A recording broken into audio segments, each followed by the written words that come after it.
সম্প্রতি খালেদা জিয়াকে নিয়ে একটি স্মৃতিচারণমূলক লেখা লিখেছেন সাংবাদিক মুক্তাদির রশিদ রোমিও। তিনি সেই লেখায় খালেদা জিয়াকে নিয়ে কি লিখেছেন সেটি থাকছে আমাদের আজকের এই বিশেষ আয়োজনে। রাজনৈতিক অঙ্গনের নানান ইতিহাস ও তথ্য পেতে আমাদের চ্যানেলটি সাবস্ক্রাইব করে বেল বাটনটি প্রেস করে রাখুন। তিনি লেখেন, নিম্ন আদালতে সাবেক প্রধানমন্ত্রী খালেদা জিয়ার বিরুদ্ধে যখন জিয়া চ্যারিটেবল ও অরফানেজ মামলায় খাস কামরায় বসে চার্জ গঠন হল, তখনও আদালতে সরকার ও বিরোধী আইনজীবীদের হট্টগোল চলছে। আমি তার কাছে গেলাম, জিজ্ঞাসা করলাম, আপনাকে কি চার্জ পড়ে শোনানো হয়েছে? মানে আপনাকে জিজ্ঞেস করেছে আপনি দোষী কি নির্দোষ?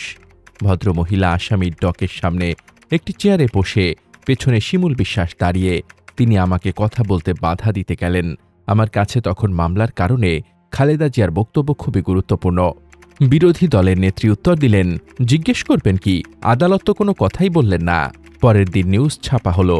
কদিন পর বিচারক সমন করলেন। দেখা করলাম। আলিয়া মাদ্রাসা মাঠে স্থাপিত অস্থায়ী আদালতে আমি ঠিক তার বিপরীতে প্রসিকিউটরদের পেছনে বসার চেষ্টা করতাম। কোনোদিন ভদ্র মহিলাকে বিরক্ত হয়ে দেখতাম না। তিনি শুনতেন।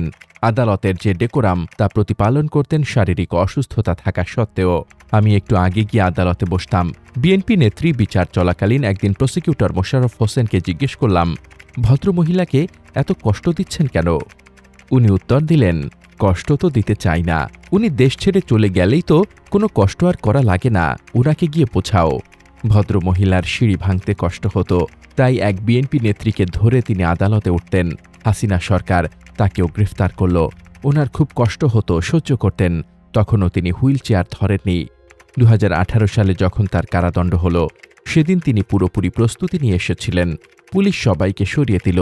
সেদিন পুলিশের দায়িত্বে থাকা এক কর্মকর্তা আমাকে ভালো করে চেনেন, কোনো বাধা দিলেন না। আমি তার কাছে গেলাম। একবার মনে হলো কথা বলি। এতটা শক্ত মনের মানুষ, তার ছবি তুললাম। তখনও অনড়, অবিচল। বিধ্বস্ত ঢাকা কারাগারে তাকে সলিটারি কনফাইনমেন্টে রাখা হলো। কারাবিধি অনুযায়ী সাথে একজন মহিলা। তার অসুস্থতা বাড়তে থাকল। শেষ যখন তার সাথে কথা হয়, তখন তার হাত অসাড় হয়ে এসেছে। হাত দেখাতে চাইলেন, পারলেন না।